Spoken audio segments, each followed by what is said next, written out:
Halo, selamat malam Musmar Ismail. Oh iya, ada Kemalisius nih, tepuk tangan dong. Lain kali bawa spanduk, malu sama Kang Isman. Dibawa kertas, miskin banget sih. Yaelah. Oh dari Bali, weh, gila.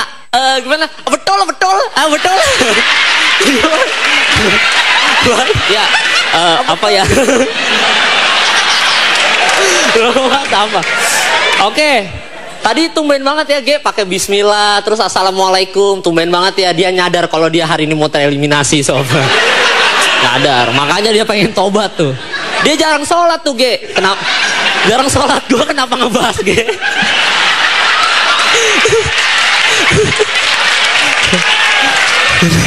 Ini pasti efek materi gua narkoba ini. Pasti ini, mabuk juga kan gua. Oke, kita agak serius sedikit ya. Serius. Jadi gini nih friend. Gue itu sebenarnya sebagai orang Arab gitu ya, gue seneng banget jadi orang Arab gitu daripada jadi orang Jakarta, karena orang Arab itu nggak gampang kepanasan ya kan. Lain kalau orang Jakarta suka ngeluh, oh Jakarta ini panas ya, gitu, manja, kampungan ya kan. Kampungan. Orang Arab itu nggak gitu. Kita terbiasa hidup di gurun pasir, jadi biasa panas gitu kan. Tapi ada satu nggak enak jadi orang Arab, friend. Apa? Kalau misalnya ada sekelompok anak muda yang gaul lagi ngedrugs, gua nggak bisa ikutan sembarangan, men. Ya, setiap gua mau ikutan, bro, gua mau ikutan ngedrugs dong.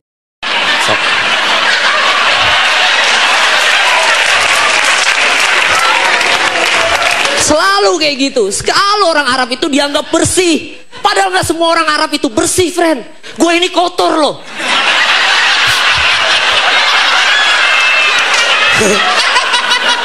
Gue ini kotor gitu. Padahal belum punchline tuh.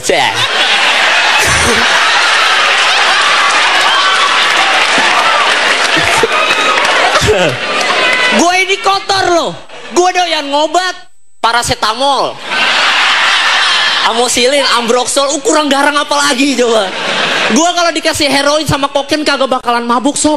Coba nelan paracetamol aja satu, kluk, asik. Kalau mau bikin gua mabuk gak usah repot-repot, beliin aja paracetamol, gua juga udah mabuk gitu. Gak usah repot-repot gitu. Lagi pula, mabuk paracetamol adalah mabuk yang menyehatkan, ya kan? Sedangkan mabuk narkoba adalah mabuk yang mematikan. Gua yang bego apa semua orang udah pada tahu ya.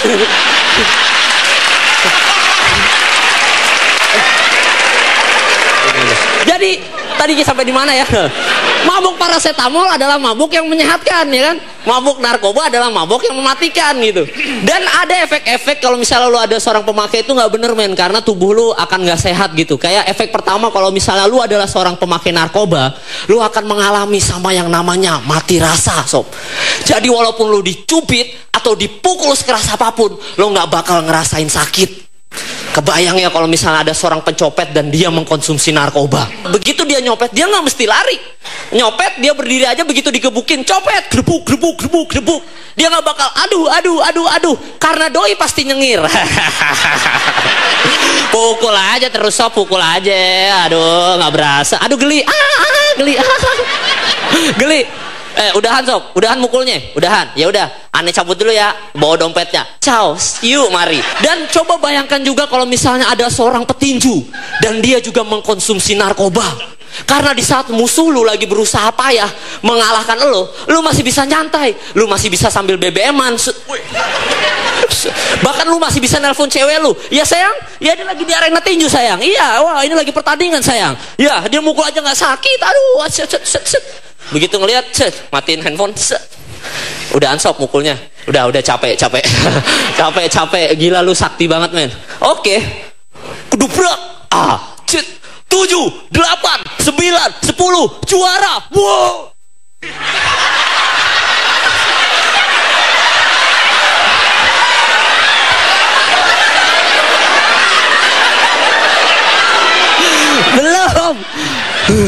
Belum kelar.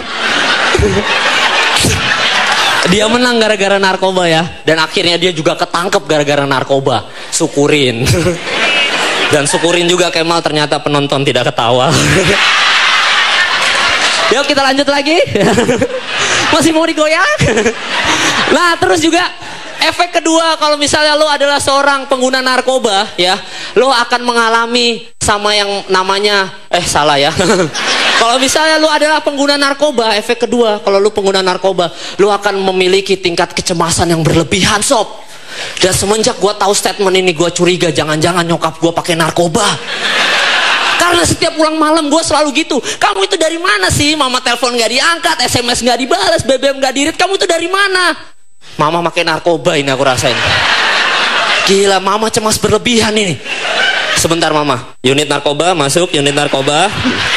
Tolong ditangkap mama saya, dia cemas berlebihan unit narkoba. Akhirnya nyokap gue ditangkap, jepret, set. Belum. Parah ya. Terus juga gue curiga sama pacar gue, men. Pacar gue itu posesif banget. Gue curiga jangan-jangan dia makin narkoba juga itu orang. Dia kalau marah-marah, kamu tuh dari mana? Udah telat jemput aku, kamu pasti habis selingkuh ya? Enggak, sebentar sayang. Unit narkoba, masuk unit narkoba. Tolong ditangkap pacar saya, dia cemas berlebihan. Set, pacar gue ditangkap, jepret.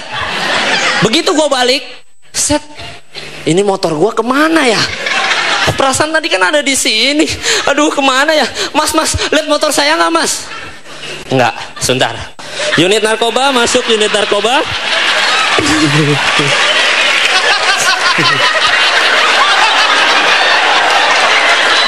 Ya, jadi itu punchline-nya ya.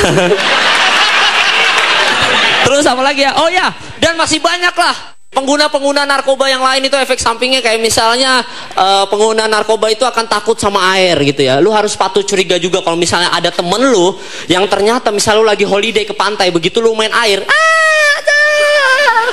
terus ada temen lu yang, wits, hati-hati air, wits, woi, hati-hati air, woi, itu pasti pakai narkoba itu. Pasti, nggak ada orang takut kayak gitu, woi, nggak ada, itu pasti pakai narkoba. Terus yang paling terakhir adalah kalau misalnya pemakai narkoba akan membuat lu menjadi cadel, men.